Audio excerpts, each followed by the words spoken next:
Au détour d'un livre vous présente aujourd'hui Rosine, une criminelle ordinaire, un livre de Sandrine Cohen aux éditions J'ai lu.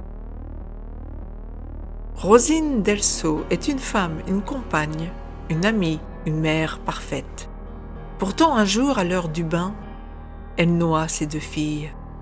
Tous s'interrogent. Comment a-t-elle pu commettre ce geste irréparable ? Rosine, elle, ne donne aucune explication tangible à son acte, et elle ne cesse de répéter qu'elle est un monstre. Mais on ne tue pas ses enfants par hasard. Cléa est enquêtrice pour le tribunal. Elle parle comme un charretier, est tatouée, s'envoie les hommes comme d'autres des sandwichs, mais ce qui la définit, c'est le besoin de comprendre comment les gens en sont venus à commettre l'impensable. Alors que le jeune Damien s'est tué en prison après avoir écopé de 30 ans pour le meurtre de sa grand-mère qui le battait, Cléa va s'intéresser à une autre affaire.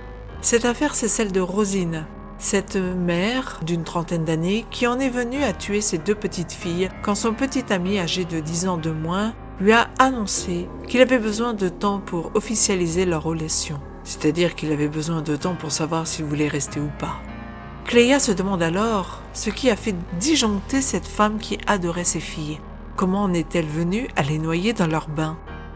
Alors qu'elle enquête, Cléa se rend compte que tout semblait parfait dans la vie de Rosine. Elle avait des parents parfaits qui avaient un mariage parfait. Elle avait un ancien mari parfait avec lequel le divorce était parfait. D'ailleurs, ne l'aime-t-il pas toujours, malgré ce qui s'est passé ? Elle avait une relation parfaite avec son amie Nadine, qui était comme sa sœur. Bref, trop de parfait jusqu'aux deux meurtres. Et puis, il y a Claude, le père de Rosine, qui ne veut pas pardonner à sa fille. Claude le secret, Claude le silencieux. Mais que cache Claude ? Serait-il la faille de cette histoire ou sait-il quelque chose qu'il ne veut pas révéler ? Autant le dire, Sandrine Cohen n'y va pas avec le dos de la cuillère.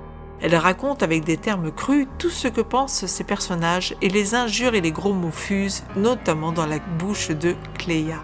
L'auteur narre avec dureté les événements sans prendre de gants, rendant le tout très réaliste malgré quelques répétitions au début. Le rythme est rapide, le lecteur tourne les pages avide d'en apprendre plus, d'avoir la solution, de comprendre ce qui a fait agir ainsi Rosine. Quand la vérité s'impose enfin, c'est comme un coup d'estomac qui est envoyé au lecteur et cela fait réfléchir. Cela fait réfléchir sur les faits divers qui hantent les journaux. Pourquoi, comment l'auteur des crimes ou de crimes en est-il arrivé là ?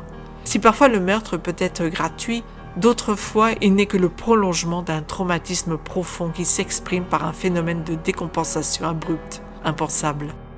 C'est ce que Sandrine Cohen rappelle ici à travers l'histoire de Rosine et de son infanticide. Une histoire qui est poignante dans tous les sens du terme. Rien n'est jamais ce qu'il paraît est le deuxième message que Sandrine Cohen veut nous livrer.